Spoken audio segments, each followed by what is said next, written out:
کہا 26ویں آئینی ترمیم معاشی، سیاسی استحکام اور عوام کی ترقی و خوشحالی کے لیے سنگ میل کی حیثیت رکھتی ہے۔ اس کے نتیجے میں عام آدمی کو آسانی حاصل ہوگی۔ بڑی انتھک محنت اور مشاورت کے بعد آئینی ترمیم کے لیے ڈرافٹ منظور کیا گیا۔ اپنی سی سی ٹی وی کیمرہ ذرا چیک کرائیں، ہمارے لوگوں کو جس طرح ان سے ووٹ لی گئی ہے اور باقی لوگوں کو بھی یہاں پہ چیمبرز کے اندر رکھا گیا ہے۔ جناب اسپیکر، آپ کسٹوڈین آف دا ہاؤس ہیں، آپ نے اس کا ڈیفنس کرنا ہے۔ آئی ول میک شور جتنے لوگ یہاں پہ تھے ان کی فوٹیج لوں گا، ان کی تصویریں لے کے آپ کو بتاؤں گا کہ بھی کون تھے اور کون نہیں تھے۔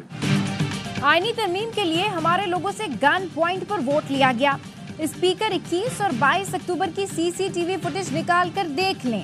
اپوزیشن لیڈر عمر ایوب کا قومی اسمبلی میں اظہار خیال، اسپیکر کی C C T V footages check کرنے کی یقین دہانی۔ وزیر اطلاعات عطا تارڑ نے کہا تحریک انصاف انتشار کا شکار ہے، پی ٹی آئی والے اندرونی دھڑے بندی کو پارلیمنٹ کے کھاتے میں نہ ڈالیں۔ تحریک انصاف کے اندر 4 گروپس ہیں جو لڑتے رہتے ہیں۔ بیرسٹر گوہر اور سلمان اکرم راجہ کی آج طلبی ہوئی کہ پارلیمانی کمیٹی کے نام کیوں دیے۔ آزاد اراکین نے ضمیر کی آواز پر اپنی مرضی سے ترمیم کو ووٹ دیا۔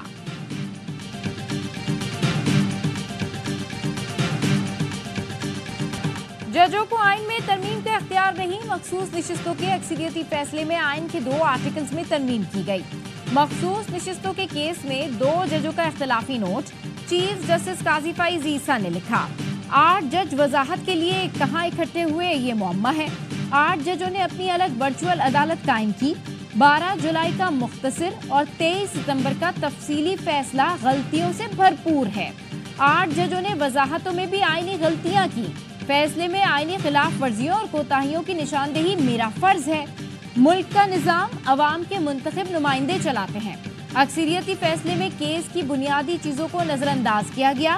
امید کرتا ہوں اکثریتی فیصلہ دینے والے اپنی غلطیوں کا تدارک کریں گے۔ جسٹس جمال مندوخیل نے لکھا، سنی اتحاد کونسل نے مخصوص نشستوں کے لیے کوئی فہرست جمع نہیں کرائی۔ پی ٹی آئی نے آزاد امیدوار قرار دینے کا الیکشن کمیشن کا فیصلہ چیلنج نہیں کیا۔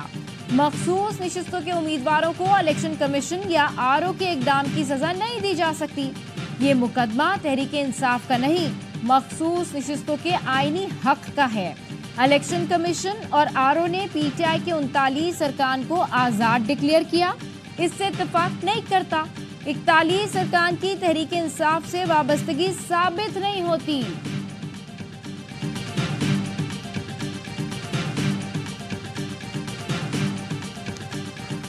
آج مجھے پارٹی کے سربراہ نے لے جا کے سینیٹ میں ایک پریس کانفرنس زبردستی کروائی ان سے، اور وہ ٹوٹل فیبریکیٹڈ جھوٹ اور اس پہ مبنی زبردستی کے الفاظ تھے جو آگے لکھے ہوئے تھے۔ بی این پی کے مستعفی سینیٹر قاسم رونجھو نے پریس کانفرنس کی باتوں کی تردید کر دی۔ وضاحتی ویڈیو پیغام میں کہا، آج پارٹی سربراہ اور ان کے کارکنوں نے زبردستی پریس کانفرنس کرائی۔ 15 دن سے گھر پر ہی موجود تھا، جو گفتگو کی سب جھوٹ تھا، لکھے ہوئے الفاظ زبردستی کہلوائے گئے۔ قاسم رونجھو کے بیٹے نے کہا، والد سے زبردستی پریس کانفرنس کرائی گئی۔ سینٹ ووٹ کے بعد والد کو استعفے کا کہا گیا، والد کو اغوا نہیں کیا گیا تھا، وہ گھر پر تھے۔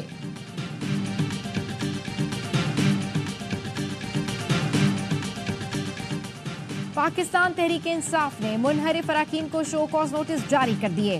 زین قریشی، اسلم گھمن، مقداد علی خان اور ریاض فتیانہ کو نوٹس جاری۔ نوٹس میں لکھا گیا، اپنے سینیٹرز اور ایم این ایز کو ہدایات جاری کی بل کی حمایت نہ کی جائے، محفوظ اور مخصوص جگہ پر رہیں۔ ہدایات کو نظر انداز کرتے ہوئے آپ نے مقررہ جگہ کو چھوڑا۔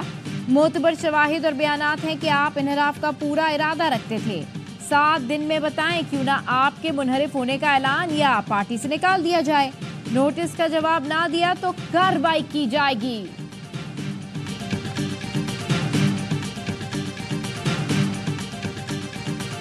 جیسے پہلے آئین بنا تھا 1973 میں، جیسے 2010 میں ہوئی تھی، اسی طریقے سے یہ 26ویں آئینی ترمیم بھی کنسنسس سے ہوئی ہے۔ آئین کی جب تاریخ لکھی جائے گی تو بلاول بھٹو زرداری صاحب کا نام سر فہرست ہوگا اس میں۔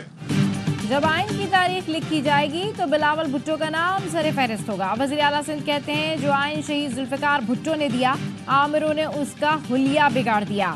صدر زرداری نے 18ویں ترمیم کے ذریعے آئین کا کچھ حصہ بحال کیا. بلاول نے بے نظیر کا خواب پورا کر دیا. نمبرز پورے ہونے کے باوجود چیئرمین صاحب نے اتفاق رائے پیدا کرنے کا وعدہ کیا. پی ٹی آئی کے پاس بھی گئے. مرتضی وہاب نے کہا کسی جج کی کارکردگی ٹھیک نہیں ہوگی تو احتساب کریں گے. وزیر اعظم، وزراء، صحافیوں، وکلاء کا احتساب ہو سکتا ہے تو جج کی کارکردگی بھی دیکھی جا سکتی ہے. تاثر دیا جا رہا ہے آئینی ترمیم کے بعد عدلیہ آزاد نہیں رہی. کیا فیصلے اب وفاقی وزیر قانون یا صحافی کریں گے؟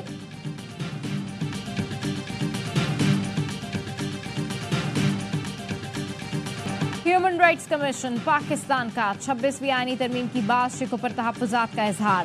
Chairperson HRCP Asad Iqbal but نے کہا ترمیم عدالتی آزادی کو ختم کر دے گی. پارلیمانی کمیٹی کی تشکیل کے ذریعے چیف جسٹس کی نامزدگی حکومت کو فائدہ دے گی.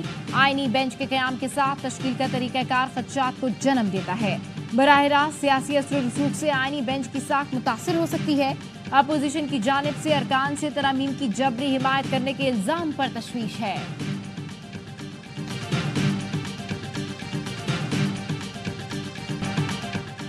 خواجہ آصف صاحب میرے باپ تک آنے سے پہلے بتائیں آپ کے کون سے باپ کو مانوں جو وقت پڑنے پر ہر بار بدل لیا جاتا ہے. سینیٹر فیصل باوڈا کا خواجہ آصف کے بیان پر شدید رد عمل. ٹویٹ میں لکھا نہ میں تبصرہ کرنے سے گریز کروں گا اور نہ ہی معافی چاہوں گا. آپ ہی کی زبان میں آپ کو جواب دیا ہے.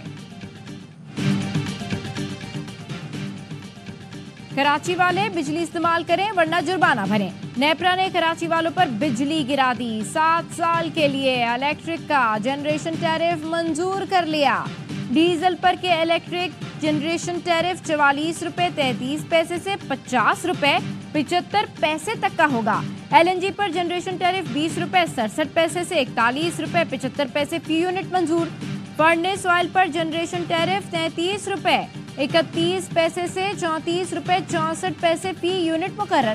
گیس پر فی یونٹ جنریشن ٹیرف 6 روپے 83 پیسے سے 9 روپے 62 پیسے ہوگا. ممبر ٹیرف نیپرا مطر نیاز رانا کا ٹیک آر پے کی بنیاد پر جنریشن ٹیرف دینے پر اختلافی نوٹ. شہید صحافت ارشد شریف کی دوسری برسی آج منائی جائے گی. ارشد شریف آج سے 2 سال پہلے کینیا میں گولیاں لگنے سے شہید ہو گئے تھے. ارشد شریف کے قتل کی تحقیقات جاری ہیں. ARY نیوز کے دفاتر سمیت ملک بھر میں مختلف مقامات پر ارشد شریف شہید کے ایصال ثواب کے لیے قرآن خوانی اور فاتحہ پڑھی جائے گی.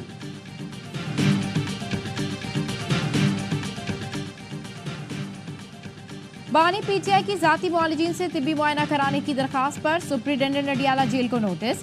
اسلام آباد ہائی کورٹ میں سماعت کے دوران اسٹیٹ کونسل نے کہا ڈاکٹر بانی PTI کا دن میں 3 دفعہ چیک اپ کرتا ہے.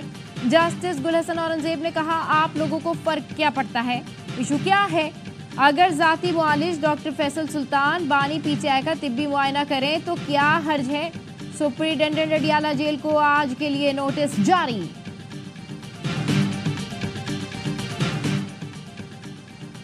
بانی PTI کے فوکل پرسن انتظار پنجوتا کی بازیابی کا کیس IG اسلام آباد نے رپورٹ ہائی کورٹ میں جمع کرا دی. اٹارنی جنرل آج طلب. چیف جسٹس ہائی کورٹ نے ریمارکس دیے. IB رپورٹ کی کوئی سمجھ نہیں آئی. IG اسلام آباد نے بتایا انتظار پنجوتا کے نام پر سم سے 10 اکتوبر کو 8 SMS آئے، 2 بھیجے گئے. جنہیں میسیجز بھیجے گئے انہیں بلایا ہے کہ بتائیں پیغام میں کیا ہے. کیس کی سماعت آج دوپہر تک ملتوی. لاہور ہائی کورٹ بار نے انتظار پنجوتا کی بازیابی کے لیے 24 گھنٹے کا الٹیمیٹم دے دیا. وکلا نے GPO چوک تک ریلی بھی نکالی. ترجمان امریکی محکمہ خارجہ کا عافیہ صدیقی پر واضح جواب سے گریز. وزیر اعظم شہباز شریف کی عافیہ صدیقی کی رہائی کی درخواست سے متعلق سوال پر ودانت پٹیل نے کہا پاکستان امریکہ کے درمیان نجی سفارتی رابطے کے درمیان میں نہیں آؤں گا. ڈاکٹر عافیہ صدیقی کی قید سے متعلق محکمہ انصاف سے بات کرنے کو ترجیح دوں گا. سکھ رہنما کے قتل کی سازش پر بھارتی انکوائری کمیٹی سے متعلق سوال پر ترجمان امریکی محکمہ خارجہ کا کہنا تھا ہم سمجھتے ہیں کہ ہندوستانی انکوائری کمیٹی اپنی تحقیقات جاری رکھے گی.